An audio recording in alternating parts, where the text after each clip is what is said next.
안녕하세요. 팀치과 아저씨입니다. 차트 분석 바이블 책을 베이스로 하는 기술적 분석 강의 49강 시작해 보도록 하겠습니다. 지난 강의에서는 피보나치 분석의 가장 기초 내용에 대해 살펴보았는데요. 이번 강의에서는 보다 실전에 적용할 수 있는 피보나치 분석의 심화된 내용에 대해 살펴보도록 하겠습니다. 오늘 강의의 내용은 차트 분석 바이블 책의 6장 2강 피보나치 분석 심화편 단원을 담고 있습니다. 그럼 오늘 강의를 시작해 보도록 하겠습니다. 먼저 피보나치 되돌림에 대한 이해를 해볼 것이고요. 상방, 하방, 이중, 삼중, 다중 되돌림에 대해 알아볼 예정입니다. 두 번째로는 피보나치 연장에 대해 살펴볼 예정이고 상방, 하방 연장에 대해 살펴보도록 하겠습니다. 피보나치 되돌림만 확실히 이해한다면 피보나치 연장은 쉽게 이해할 수 있을 것입니다. 먼저 가격 요소와 피보나치 툴에 대해 살펴보도록 하겠습니다. 피보나치 도구를 사용하는 의의는 심리적 유인력이 큰 가격 구간을 예측할 수 있다는 점입니다. 심리적 유인력이란 투자자들이 해당 범위에서 가격의 반전 또는 지지 저항의 등장을 기대하는 심리를 의미합니다.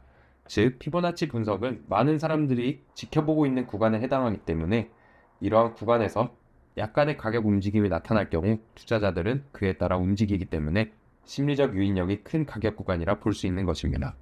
여기서 가격 요소를 기반으로 한 피보나치 도구는 시간의 흐름을 고려하지 않고 가격 수치만을 토대로 예측하게 되는데요. 즉, X축의 흐름에 관계없이 일정한 Y값의 예측치만을 보여주는 정적인 도구라 할 수 있겠습니다. 또한 작도시 분석값이 수평으로 차트에 나타나게 되므로 수평 피계적 도구에 해당한다고 볼 수 있겠습니다. 이러한 가격 기반 피보나치 툴은 크게 네 가지가 있고요. 피보나치 되돌림, 그리고 피보나치 연장, 피보나치 확장, 피보나치 투사가 있겠습니다. 먼저 피보나치 되돌림에 대해 살펴보도록 하겠습니다.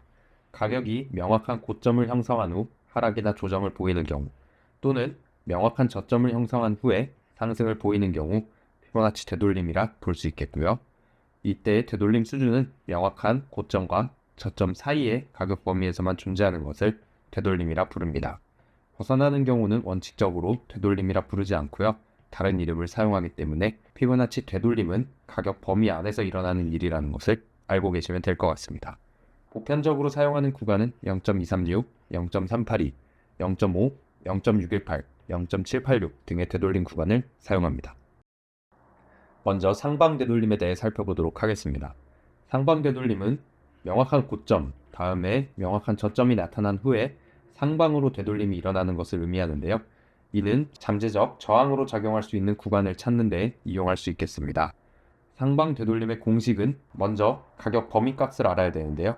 가격 범위값은 고점에서 저점을 뺀 레인지의 너비라고 볼 수 있겠습니다. 피보나치 되돌림의 경우 A와 B 사이에 존재하기 때문에 되돌림의 비율은 0에서 1 사이에 존재하게 되겠고요. 이때 되돌림 가격은 저점에서 범위값 곱하기 되돌림 비율을 해준 값이 되돌림 가격이 되겠습니다. 하방 되돌림은 명확한 저점, 다음 명확한 고점을 형성한 후에 조정이 나타나며 하락할 경우 잠재적 지지 구간을 찾는 데 이용할 수 있겠고요. 하방 되돌림의 공식은 상방 되돌림과 반대입니다. 즉, 범위값은 똑같이 고점과 저점을 이용해서 구하고요. 되돌림 비율 역시 0에서 1 사이의 값입니다. 이때의 되돌림 값은 고점에서 범위값 곱하기 되돌림 비율을 해준 값을 빼주면 되겠습니다. 이러한 공식은 직접 구하라는 것이 아니고 어떤 방식으로 구해지는지를 알아야 헷갈리지 않고 사용할 수 있기 때문에 반드시 알아두는 것이 좋겠습니다. 보통 트레이딩 툴에 보면 피보나치 되돌림이라는 지표가 있을 것이기 때문에 쉽게 구해줍니다. 다음은 다중 되돌림에 대한 내용입니다. 고점과 저점이 꼭 하나만 발생하라는 법은 없겠죠. 여러 고점과 저점에 대해 가격 범위를 각각 설정할 수 있습니다. 이때 다중 되돌림의 규칙은 가장 큰 가격 범위가 뒤이어 등장하는 다른 가격 범위들을 포함하도록 설정되어야 된다는 점입니다. 예시를 통해 살펴보도록 하겠습니다. 이 예시는 AF, 그리고 CF, 그리고 EF에 대해 3중 되돌림을 적용한 예시입니다. 즉, 설정한 가장 큰 범위는 다른 후속 범위들을 포함하고 있어야 하고요. 이에 대해 각각 피보나치 비율을 적용할 수 있는 것입니다. 이때 주요 되돌림 구간이 겹치는 경우가 나타나게 되는데요. 이러한 겹치는 구간대는 피보나치 융합대 혹은 피보나치 컨플루언스 존이라 부르며 높은 신뢰도를 갖게 됩니다. 다음으로는 피보나치 연장에 대해 살펴보도록 하겠습니다. 피보나치 연장의 개념은 되돌림을 그대로 적용하면 되는데요. 가격의 피보나치 되돌림이 100%를 초과하는 경우, 즉 피보나치 되돌림이 너무 크게 일어나서 기존의 가격 범위를 넘어 진행되는 경우를 피보나치 연장이라 부릅니다.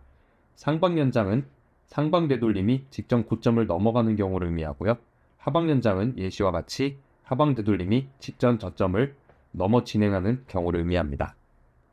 먼저 상방 연장에 대해 살펴보도록 하겠습니다. 상방 연장은 상방 되돌림과 마찬가지로 잠재적 저항 구간을 찾는 데 이용할 수 있는데요.